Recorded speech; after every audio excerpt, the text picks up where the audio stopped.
बच्चा बच्चा इस तो सड़कों पे है। ये जुरिस्डिक्शन कंप्लीटली प्रोविंसेस के पास है। तो सिस्टम में पानी मौजूद नहीं है, ये कनाल नहीं बन सकते।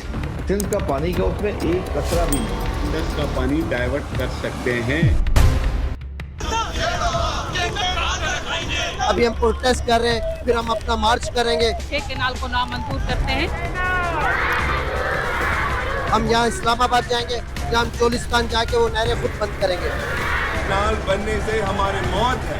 हमारी ये डिमांड है कि ये ग्रीन पाकिस्तान इनिशिएटिव के ये जो 6 कैनाल का जो आउट ऑफ वे मावरा आइन जो अनाउंसमेंट हुई थी वापस लिए जाएं। ये अगर आइन पे नहीं चलेंगे तो हम भी आइन के पाबंद नहीं हैं। सिंध पाकिस्तान का एक ऐसा सूबा जिसमें पानी का मसला आम है। इसी वजह से सिंध में कई महीनों से प्रोटेस्ट चल रहा है। जी हाँ, मैं बात कर रहा हूँ चोलिस्तान कैनाल प्रोजेक्ट की, जिसमें सिंधियों का कहना है कि उनके हिस्से का पानी लेकर उनका हक खाया जा रहा है। आइए जानते हैं कि क्या ये वाकई सिंध का मामला है या पूरे पाकिस्तान का, और क्या है इस इंडस पर बने हुए कैनाल सिस्टम की तारीख। आइए जानते हैं।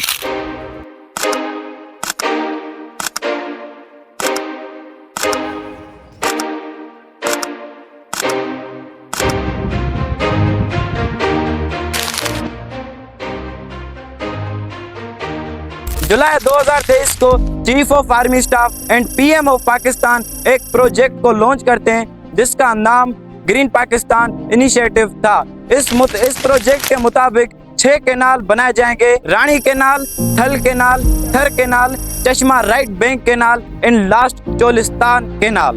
बट इनमें से रानी कैनाल, चश्मा राइट बैंक कैनाल और थन कैनाल जनरल परवेज मुशर्रफ के दौर के बन चुके हैं। बाकी इनमें से ग्रेटर थर कैनाल और चोलिस्तान कैनाल ये अभी बनने हैं। इनमें से स्पेसिफिकली चोलिस्तान कैनाल पर पूरे सिंध में प्रोटेस्ट चल रहा है और सिंध की आवाम का कहना है कि उनके हिस्से का पानी चोलिस्तान कैनाल के जरिए चोलिस्तान डेजर्ट को आबाद किया जाएगा। असल में चोलिस्तान कैनाल दरिया सतलुज के हेड सुलेमानिक से शुरू होगा और फोर्ट अब्बास तक 176 किलोमीटर के पहले मरहले में बनेगा। असल में चोलिस्तान कैनाल 4120 क्यूसिक मीटर की कैपेसिटी पर बनेगा। ये सुलेमानिक बैराज जो कि दरिया सतलुज पर है वहाँ से अपना पानी लेगा और इस प्रोजेक्ट में 211 बिलियन रुपीज लागत होंगे। इस कैनाल के जरिए 4,52,000 जमीन इन एकर्स को इरिगेट करेंगे। फेज 1 में, फेज 2 में ग्रेटर चोलिस्तान स्कीम जिसमें 7,44,000 जमीन पर फार्मिंग की जाएगी। लेकिन अभी यहाँ पर कहानी खत्म नहीं हुई। आखिर क्यों सिंध की आवाम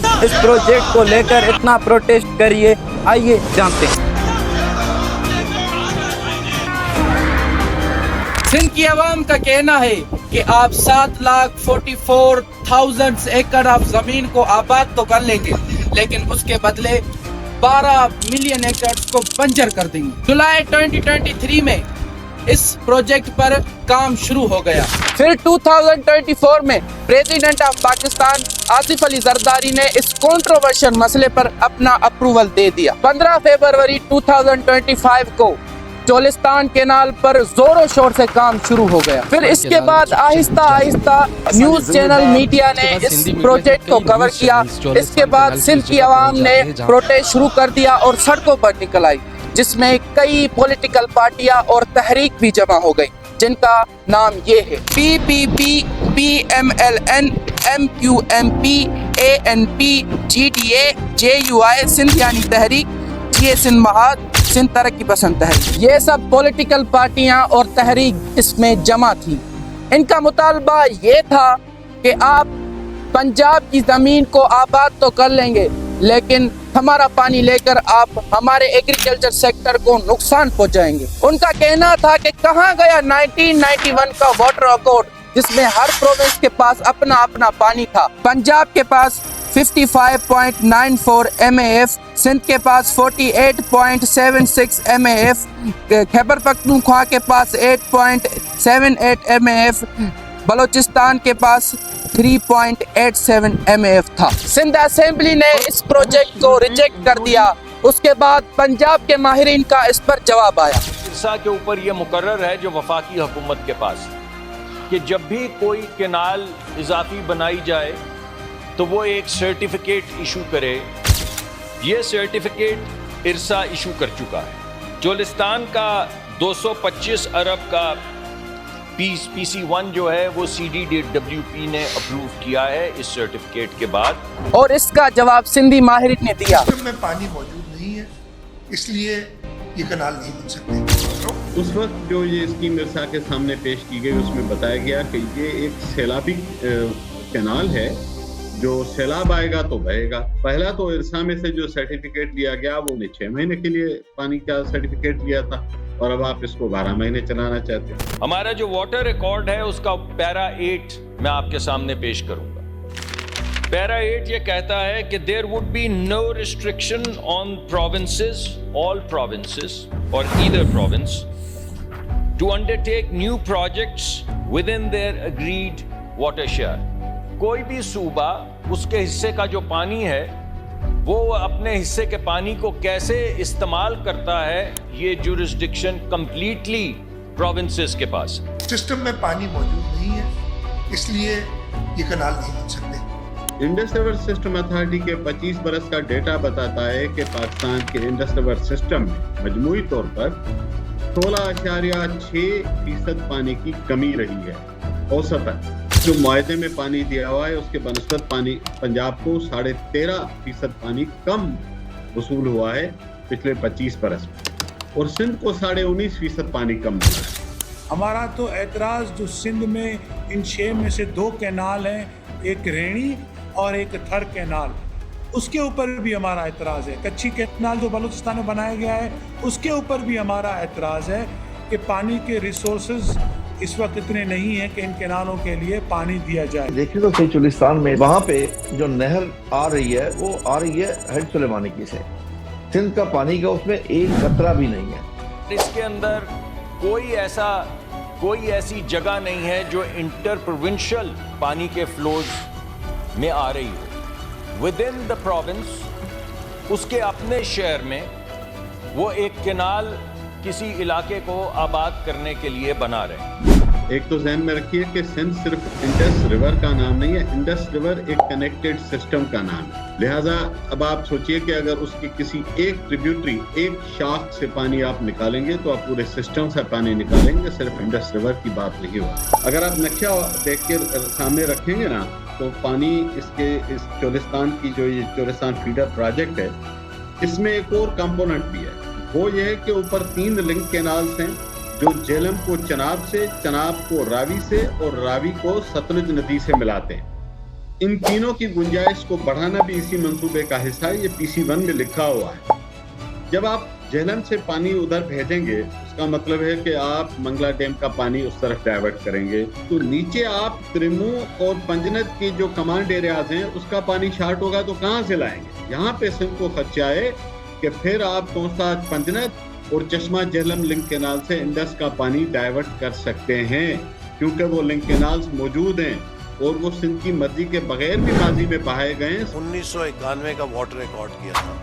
मिनिस्टर एहसान इकबाल ने कहा कि किसी भी प्रोविंस का पानी नहीं लिया जाएगा। इस पर सिंधी माहिरीन नसीर मेमून ने कहा कि आपके पास तो ऑलरेडी वाटर शॉर्टेज है, आपके पास मौजूदा जो किसान है उनके पास देने के लिए पानी नहीं है, तो आप कहां से लाएंगे। फिर उन्होंने ये कहा कि आप जो कैनाल बंद करना चाहते हैं और उनके पानी आप चोलिस्तान कैनाल को दे रहे हैं तो उन कैनाल की लिस्ट जारी कीजिए। इस पर पंजाब का ये कहना था कि जब तक चोलिस्तान कैनाल बन जाएगा तब तक बादशाह डैम भी तैयार हो जाएगा और वो कई नहरों का पानी दे सकता है।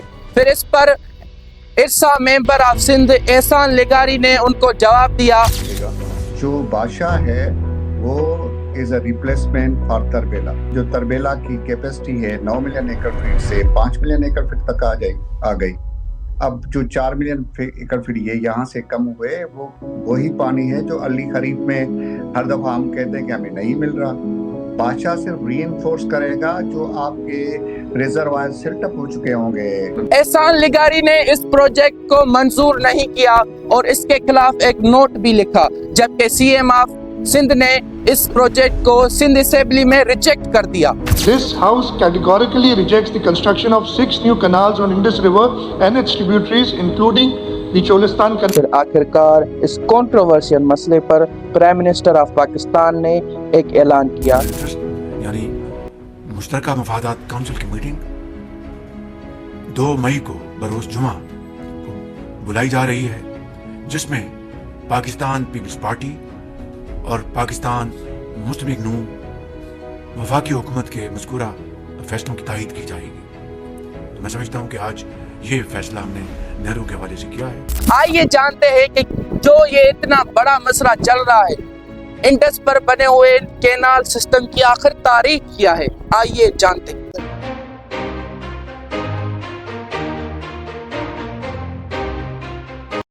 ब्रिटिश ईस्ट इंडिया के आने से पहले इंडस रिवर तिब्बतन प्लेटो ग्लेशियर से निकलती थी और सीधा जाकर अरबिक ओशन में गिरती थी और ज्यादातर आबादी इंडस के आसपास ही होती थी और ये वो वक्त था जब सब कुछ सही चल रहा था। लेकिन 1857 में जब ब्रिटिश की नजर पड़ती है सिंध के एग्रीकल्चर सिस्टम पर, तो ब्रिटिश अपना फायदा ढूंढकर एक लार्ज कैनाल सिस्टम बनाने का इरादा करती है, जिसकी वजह से सिंध के मिलियंस ऑफ एकर्स को इरिगेट किया जाएगा, जिसमें कॉटन, व्हीट एक्सेट्रा की फार्मिंग की जाएगी। कैनाल के लिए जगह जगह पर बैराजेस तामीर किए, फार्मिंग के लिए कैनाल और पानी स्टोर करने के लिए बैराजेस बनाए। पहला बैराज जो उन्होंने बनाया, जिसका नाम लॉयड बैराज था इन 1932, जिसे आज हम सखर बैराज के नाम से जानते हैं, जो आज के वक्त 8.2 millions of acres को irrigate करता है।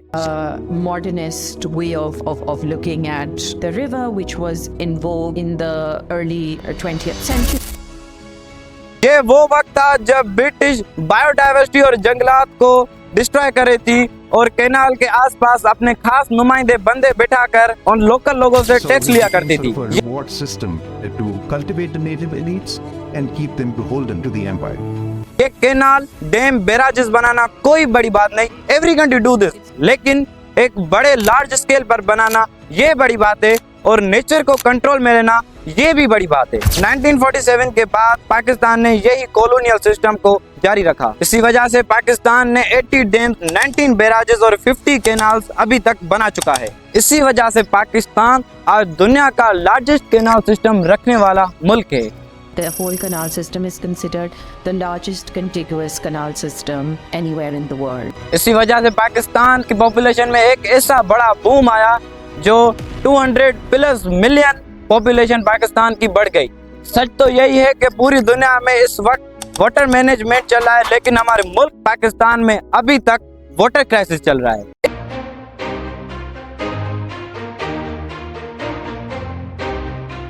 इस वक्त पूरी दुनिया में क्लाइमेट चेंज के मसले चल रहे हैं। इसी वजह से glacier melting, temperature rising, flood और ड्रॉट जैसी कंडीशन आम हो गई है।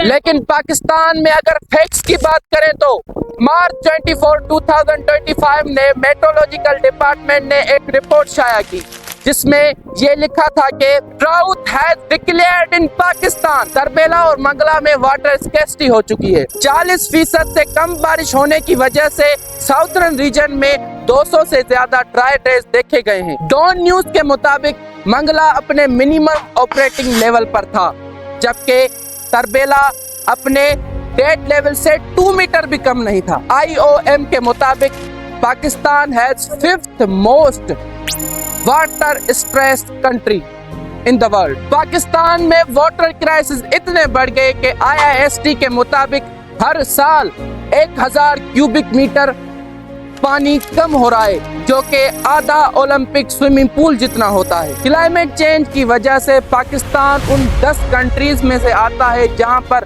ड्रॉट, फ्लडिंग, टेम्परेचर राइजिंग बहुत आम सी बात है। जो अंदाज़ को बेअंदाज़ गर्मी आहे, असां हिते कमु नथा करे सघूं, सम्झे थो। मजबूरी को कमु कयूं था। एतिरी गर्मी आहे जो हिते असां सिरां ठाहींदा आहियूं, हथ बि असांजा सड़ी वेंदा आहिनि, पेर बि असांजा सड़ी वेंदा आहिनि। एॾो गैस हिन भट्ठे ते हले थो जो असां वॾो तकलीफ़नि में। Our houses have fallen down. We don't have tents. We can't shade our children from the sun. Our houses have been submerged. I swear to God, there is nothing left. दुकाल पड़े तो हमारो माल मरे जाए भूख में। ओ मेरे जो कोई वर्षा है तो हमारे माल भी जो सुखदान बैठो है आ नहीं तो हमारे दुकान में बाल बचा हुआ हमारा भूख मरे हमें आप ही भूख मरो माल।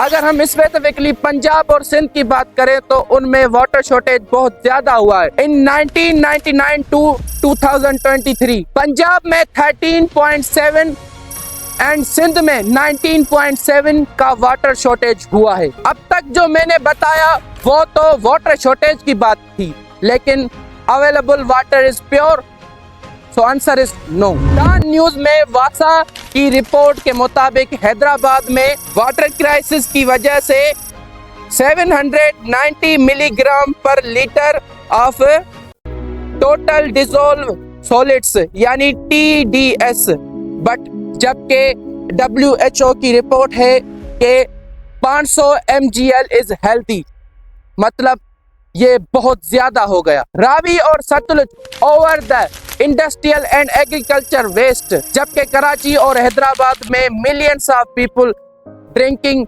Poisonous water. दिन ब दिन इंडस डेल्टा डिस्ट्रॉय हो रही है और इंडस डेल्टा के करीब जो सिटीज है उन्हें खतरा है। 19th century in British Ira में 150 मिलियंस ऑफ एकड़ पानी, ये रेशो 10 मिलियंस पर एकड़ पर पहुंच चुका है। कई जगह पे तो 0.75 मिलियन एकड़ पर पहुंच चुका है। ये बात है, 40 बरस तक हम यहाँ रहे और 24 अक्टूबर 2019 में समंदर का पानी चढ़ गया, हमारा गांव उसकी वजह से तबाह हो गया, पीने का पानी नहीं मिला। उसके बाद हम नकल मकानी करके अब खेती बंदर के शहर बगान में आए। इन डेवलपमेंट इंस्टीट्यूट के स्टडी के मुताबिक agriculture land delta now unsuitable for farming, जबकि कई सालों से फिश प्रोडक्शन भी बहुत कम हो चुकी है। अगर हम ग्राउंड वाटर की बात करें तो लाहौर में हर साल 2 से 3 फुट गिर रहा है, जबकि कराची में 0.92 मीटर गिर रहा है पर ईयर। ये वो हकाइक थे जो हमने आपके सामने रखे, लेकिन फैसला अब आपका है। अल्लाह हाफिज।